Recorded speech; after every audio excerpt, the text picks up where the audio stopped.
How is that possible? Because only 1 in 500 incoming objects would be aligned so well.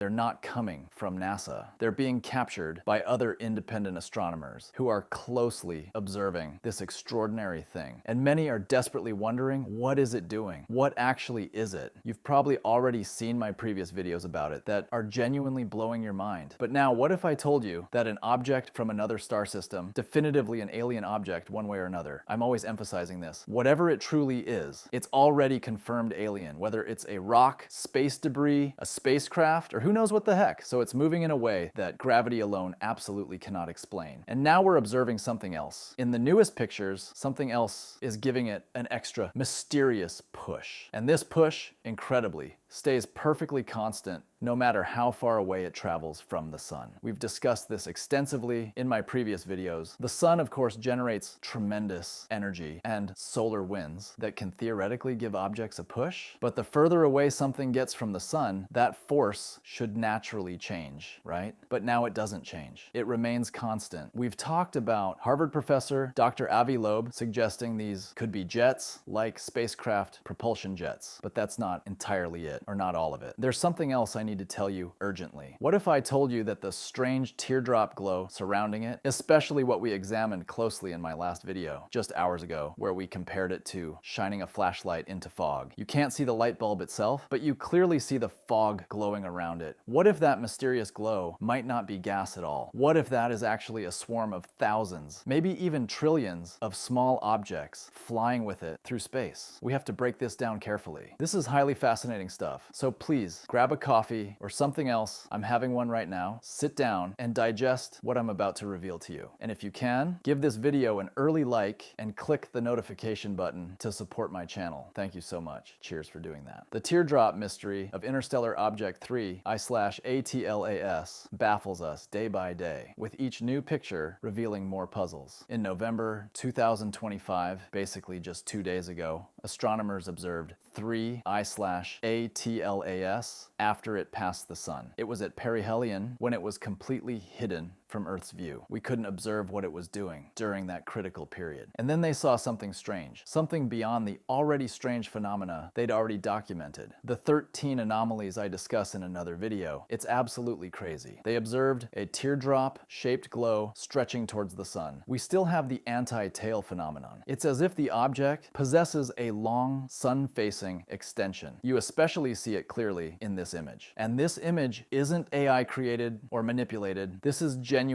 3I/ATLAS. This is the actual interstellar object. And just for comparison, I'll show you an image of another normal comet. Do you see the profound difference? I certainly do. That teardrop, what we're calling the teardrop glow, is extraordinarily unusual because comets normally develop tails stretching away from the sun. Now 3I/ATLAS is stretching towards the sun and simultaneously away from it. And that was only the beginning. Wait for this. We're dealing, as I mentioned at the beginning, with a push that absolutely shouldn't exist. NASA's JPL Horizons tracking system has noticed something critically important. You've probably seen the trajectory graphs showing where 3I/ATLAS is traveling. We discussed the mysterious change in direction when it was at perihelion and how it's now heading towards Jupiter. Check my videos about that too. They noticed 3I/ATLAS is receiving a tiny extra push that does not originate from gravity. This is technically called non-gravitational acceleration. If you're wondering what that means, I'll explain it in simple terms so you truly understand how significant this is. The sun pulls everything inward with gravity, but 3I/ATLAS is simultaneously being pushed slightly outward by something else entirely. That push is extremely small, only about 0.00002 of the sun's gravitational force. That's 1 part in 50,000. It's not huge numerically, but it's large enough to matter significantly. Because here's the genuinely weird part. Listen carefully. The push weakens in exactly the same way that gravity weakens. Both decrease with the square of the distance from the sun. This means the ratio stays exactly perfectly the same, no matter where 3I/ATLAS is in its orbit. That's absolutely bizarre. Natural forces do not usually match the sun's gravity this perfectly. Is this our 14th anomaly? I would almost say definitively yes. Natural forces, meaning normal comets, do not exhibit this behavior. Their acceleration does not match the sun's gravity this precisely. So is something intentionally imitating that gravitational pattern? Now, I know what question you want to ask. I have the same question and I researched it thoroughly. What direction is this mysterious push? Of course, that's crucially important, right? The push is directed away from the sun. In simple terms, gravity pulls it inward. Something else is actively pushing it outward. The push is small but constant relative to gravity. To make the mathematical modeling easier, scientists treat it as if the sun has slightly less mass when calculating 3I/ATLAS's motion. Of course it doesn't actually. That's just a mathematical trick, not physical reality. But they say it helps them model the motion accurately. And here comes a fascinating idea that Harvard professor Dr. Avi Loeb has outlined. Imagine interstellar object 3. I/ATLAS is not traveling alone. Not talking about alien beings, necessarily. Just imagine it's traveling, accompanied by a swarm of tiny objects. Maybe numerous probes accompanying it. Who knows? We still want to look for proof that this is hopefully natural. Well, it's definitely not normal. I shouldn't say that. Natural is the better word. So if it's traveling with a swarm of tiny objects, what could these objects possibly be? A cloud, a cluster? These hypothetical objects do not experience the strange push. They only follow normal gravity. They stay slightly closer to the sun than 3I/ATLAS because 3I/ATLAS is being pushed backward. Does that explain the teardrop shape we're observing? If they started their journey together, 3I/ATLAS gets pushed backward, it falls slightly behind. The swarm stays closer to the sun. So 3I/ATLAS is here, the swarm is here, closer to the sun. Is that the anti-tail we're seeing? This would be a plausible explanation. This would create the distinctive teardrop shape visible in the images. We definitely see it not only in one image, but in numerous images consistently. A simple explanation would be 3. I/ATLAS